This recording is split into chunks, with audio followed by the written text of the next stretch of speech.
We can do it. We got to get out of here. Welcome back, everyone. We are on to chapter 7 of The Needle of Hemlock Hollow. Chapter 7 is The Desperate Escape. We are getting closer to the end.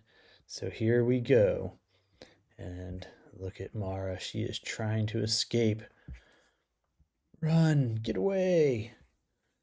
Mara knew she had to get away. Hemlock Hollow was a trap, and as long as she stayed here, the needle would consume her. The old woman's words echoed in her mind.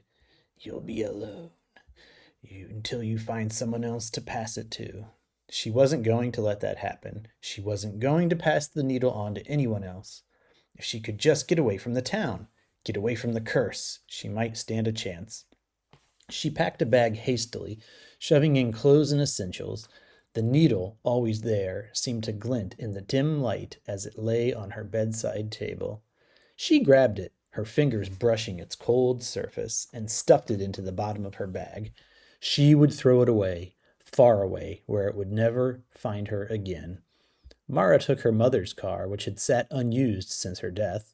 The drive out of town was suffocatingly quiet. The roads twisted and turned, leading her through the thick woods that surrounded Hemlock Hollow. The trees were dark, towering over the car like watchful sentinels. She tried not to look at them, tried not to think about the needle hiding somewhere in her bag. But as the miles ticked by, Mara felt her chest tighten. The air seemed thinner, the trees closing in. Her mind swirled with doubt. Was she really escaping, or was this another trick of the needle? At some point, she realized she was lost. The road should have led her to the highway by now, but it only led deeper into the woods. The trees seemed endless, their branches heavy with shadows. Her heart raced as she pulled to the side of the road. She was shaking. The needle was in her head again, whispering doubts. Turn back.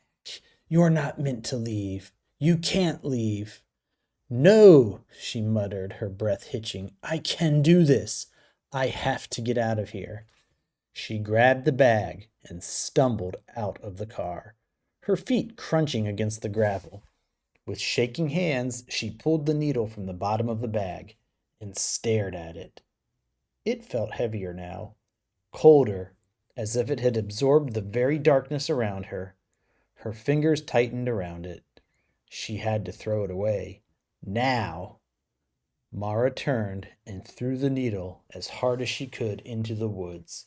She watched it disappear into the shadows, her breath coming in ragged gasps. It was gone. It was gone! But as she turned back to the car, she froze. There, on the driver's seat, was the needle, lying innocently, as though it had never left. Her mind shattered. Right. She did not get rid of the needle, even though she drove out into the woods to discard it. Folks, we are steamrolling our way into the end of this story. I am really enjoying this. I am strongly thinking about writing more about the needle, even after we finish our 10-episode series featuring Mara. What do you think? Leave a comment if you want to know more about the needle and its back history and how it has been passed along from generation to generation through Hemlock Hollow. I am excited to think about writing more about that. So, with that, please subscribe to the channel. Head on over to Medium and follow at Victor Yocco. Take a look at all the stories I have on there. Let me know if there's something you'd like me to read on here. And otherwise, I will be back very soon. I will be back tomorrow, if it's not already tomorrow and I came back again, but then I'll be back again the next day because I keep coming back. Goodbye.